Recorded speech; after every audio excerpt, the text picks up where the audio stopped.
Sam was just in here, said it was suspenseful today in the selection show. It was like for the head coach. Wow.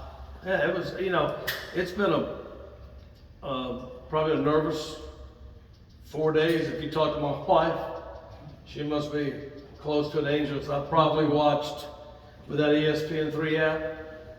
I bet I've no less watched parts of like 75 games the last 3 or 4 days. And whoever you're pulling for, it doesn't work. You know what I'm saying? Something always happens. And I got to figure out that we're not the only teams in the country that make mistakes. I've seen some of the worst baseball at times in crucial situations. And yeah, it's been nerve-wracking because, last year, D1 Baseball America, they've been doing it for a lot of years, and they spend a lot of time doing it. It's like Jay Billis does in basketball, very knowledgeable, know what they're doing, they follow the game, they watch a lot of games, and they get it right, And last year they had us as a 2 seed. So from 2 seed to not going, and I'm sure there's some teams that feel like that right now today, and I feel bad for those teams, but as much as I was sure we were in, because we followed all the criteria they said didn't work last year, and it worked out. But then if you watch the selection show, which after we got in, that's the last thing I watched because everybody was going crazy, right? So I went back and watched the tape version, and they talk about this RPI thing has got to be adjusted now. So what scares you is we've made the schedule for 2 years out. If they come along and adjust this RPI thing, you just need to know what criteria you're working with. And then they got to follow that criteria. But yeah, excited to be in, excited for myself. I told players it never gets old to go. I don't care how many times you've been. I don't care how old you are. Going is what this is all about. And, but you didn't want to walk into those. I had to walk into some of these guys 2 years ago in Omaha at 1:30 in the morning, getting them out of bed, tell them that the NCAA made one of the worst decisions of all time, and try to explain that, and which was inexplainable. Then last year,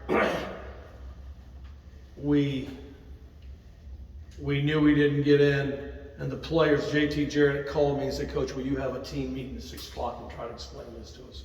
And so I did that. So, the last 2 days I lived with the fear of looking at these same guys in the eyes, Sam Highfield, Logan Whitaker, Noah Souls, and saying, "Hey, I don't know what happened. You did everything you needed to do, but it didn't happen." So yeah, when I saw our name go up, I think I gave it the old Tiger Woods, whatever that is. That and I saw it from our players, and then we went over to one of the iconic places here in Raleigh. Medio's, my relationship with Dick DeAngelis was just, I've been over there so many times with George Tarantini and V and, Ray Tanner, and just, to go over there and let the guys celebrate what it really means for NC State athletics, because Medio's is kind of a museum of NC State athletics, and that was fun, and now we're going to have a nice practice under the lights, and hopefully it won't rain. What about seeing Campbell pop up on the other time? I didn't even see who popped up. After we got in, the place is going crazy. I didn't find out who was playing until like 20 minutes later. And I think that's great. The NCAA does have a habit of sending people close to home. So you figured, when the Charlotte Regional, we were in that second half of the show where you're like, we're running out of opportunities here. And I knew, Myrtle Beach was left, and I knew Charlotte was left. And I figured if we were in, we were going to one of those two places. And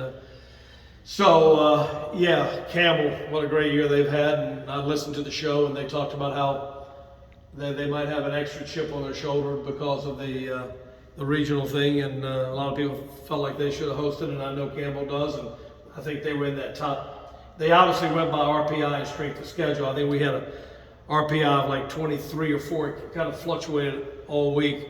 And then a strength of schedule of like 21. But I think Campbell might have been inside that RPI thing of top 16, and but despite all that, they just got a great team. They got a really good team a lot of older guys playing with a lot of confidence, good pitching, good hitting. They do it all the way around. And what a great job they've done there throughout the last few years, not just this year. So, and obviously then you got the other 2 teams that are there too. So you can't you got to focus on the first game, but there's 3 teams there. Besides us, and all think they have a chance to advance. Talked to you a couple days ago, Coach. Obviously, do you feel like you guys are playing some of your best baseball right now? We are playing our best baseball this season. We've gone through a lot of things. You don't want to. I'll talk about it now, but you don't want to talk about during the season because you don't want to give the players any reason. I mean, right now, society, the NCAA has given them every opportunity to say, if things aren't going good for me, I'll do something else, right? What's going on in college athletics right now is absolutely absurd. And so you gotta focus on what you gotta do, not what's going wrong. But, you know, we started out the season and we rushed fall practice to get them started on the field. So then you didn't have anywhere to do skill work. And then preseason, you go into Holly Springs and you're driving as much as you're practicing. And and with 21 new guys, this wasn't a good recipe, just wasn't a good formula to try to get a team together. You usually hope to try to get a team together by March.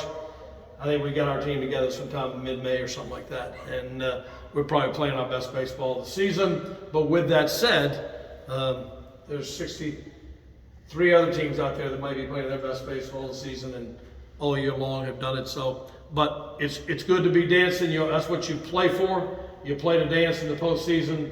And I'm excited for our players and excited for our program. You talk about the chip on the shoulder. What about after the last 2 years, the way they ended the Omaha and then the snub? I understand the chip on the shoulder, but my thought process on it is a little bit different. I've never liked playing with a chip on my shoulder. It's kind of like you try to do too much, you're kind of angry. I'd rather you practice with a chip on your shoulder and prepare all off season with a chip on your shoulder. But generally, when that's why I don't ever talk about it, because I don't want our players to play with a chip on their shoulder. I want them to practice and prepare in the off season with a chip on their shoulder. And then I think it works, you know what I'm saying? But to play with one, you won't hear me talk about that. Obviously, you're going to South Carolina. When you think about the people in your adult life, baseball life, the impacts they've had, where does Ray Tanner rank? Oh gosh, I mean, I've been so fortunate. I mean, you can look up this wall, and I've been so fortunate. When you talk about the people here and everywhere, Coach Frazier at Lewisburg College reached out to me today. Tony Guzzo, who gave me my first start in college baseball and introduced me to college baseball. I mean, there's people up and down, but then when you think about NC State, I'll always say Sam Esposito is the godfather of NC State athletics. You know, people talk about Coach Yao, and her office is right across the hall from mine. She was awesome. Coach Yao meant a lot to me. Coach V, obviously. Coach V is kind of our icon symbol here at NC State. Coach Sheridan. I mean, you can go down the list. And Les Robinson, what he meant to me, and he gave me my first opportunity here at NC State to coach. But, you know, when you talk about Coach Esposito, Coach Guzzo, the wrestling coach, what you have to understand, we were all there together every morning at 5:30 in Coach Esposito's office, and everybody would drop in. Coach Guzzo, Coach Valvano, everybody would drop in there, and it all started there. And so for me, he not only built this NC State baseball program, he built a lot of things that we've celebrated in NC State sports here. And then Ray Tanner, who played for Coach Espo and took over for Coach Espo and was his right-hand man. And then Coach Tanner gave me my first opportunity here on his first staff to be an assistant coach. And so what he means to me is obviously, matter of fact, he already texted me and he calls me Hoss. He said, "Let me know what you need, Hoss." And so yeah, that'll be special to go there to be with Coach Tanner, because for what he did for this program and what he's done at South Carolina, he's just, you know, he's an absolute legend in our business. And so it will be nice to see Ray. Do you think the experience of the past, like, I guess 2 years ago, playing some SEC teams can help you with some of the guys you have left over from that team in 21? Oh, I absolutely think so. I mean, the experiences we draw in that room, you know, we've been to, I say Arkansas because you mentioned SEC teams, but the week before we went to Louisiana Tech. And that's a heck of a program and a heck of a experience there. They do it right there, Louisiana Tech. What a program and experience that was. And like you said, Alabama was there, and then we go to Arkansas, and that's, people still talk, they talk about Omaha, but I think people talk about Arkansas more than they talk about Omaha, because that was such a prolific series that had everything in it. And so that's something that everybody talks about. And so, yeah, I think those experiences, playing the 2 games we just played at DBAP with Duke and Miami, they were 2 of the best ACC tournament games I've ever been a part of. And they had everything. And so I think all that grows experience, you know what I'm saying? And all that is what it does for you. the state of baseball in North Carolina with all the teams that are hosting and playing? Somebody told me there were 8 teams in the state. I think one of our players at Medios, I heard him say there are 8 teams in the regionals in the state of North Carolina. That just shows not how only good our league is, but who we play in non-conference. If there's 8 teams in North Carolina, I think I heard him say that's a record. And I'm not saying for any state, but for our state. If that's true, I hadn't sat down and even looked at the brackets. I don't know who's playing who, except I know we have Campbell at 1 o'clock on Friday. Elliott, you know, sometimes the ACC can be a meat grinder. So getting out of the ACC and seeing these other teams, how does that bode well for the Wolfpack here? Well, I always say the ACC tournament is much tough, not much tough, that's wrong. It's as tough as a regional. You know what I'm saying? Like, because you got more teams in it. It's a regional with more teams, is what it is. Because every team in the ACC is either in a regional or should be in a regional. I think it was Mike Rooney talking about it's time to expand, instead of talking about who didn't get in and the criteria of the RPI, talk about expanding the tournament, because we left a lot of good teams out today. And so I'd say the ACC tournament is so hard to win. That's why I read something the other day. It's the first time a 4 seeds won it since whatever year, and a 1 seed hadn't won it in, you know, whatever. It's, you get in that tournament, and it's so many good teams, and if you're playing next week, you're trying to plan for next week. So yeah, the ACC tournament definitely helps for this. Is this close enough for the state fans? You think they'll make the trip? Oh, our fans are unbelievable. It's like, you know, when we play in Durham, when we play in Charlotte, they always slate us for the night game because we draw. I mean, our fans are unbelievable. They're passionate. And it's 1 o'clock on a Friday, and it's a short work week because you got today off. And by the way, with that, happy Memorial Day to everybody. I mean, I don't talk a lot of things in the locker room, but we observe Veterans Day with a tradition we've done every year for 15 years. And today, Memorial Day, I hope our players understand what this day means. So, but it was a short work week, and you've already missed one day. Whether they can get to Columbia on Friday at 1 o'clock, I don't know. But I think our fans travel pretty good. Who's your starter Friday? I have no earthly idea, but I hadn't even seen our staff. I had to go somewhere after the show, and I've been doing that. Just got back, and I haven't even spoke to our staff. We got some choices, but Logan Whitaker's been going first day a lot.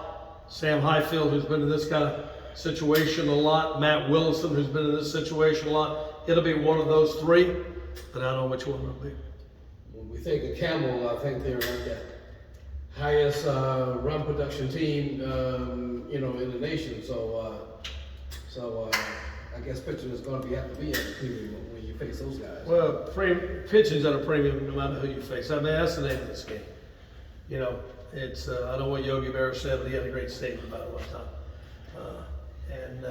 The pitching is a big part of this game. And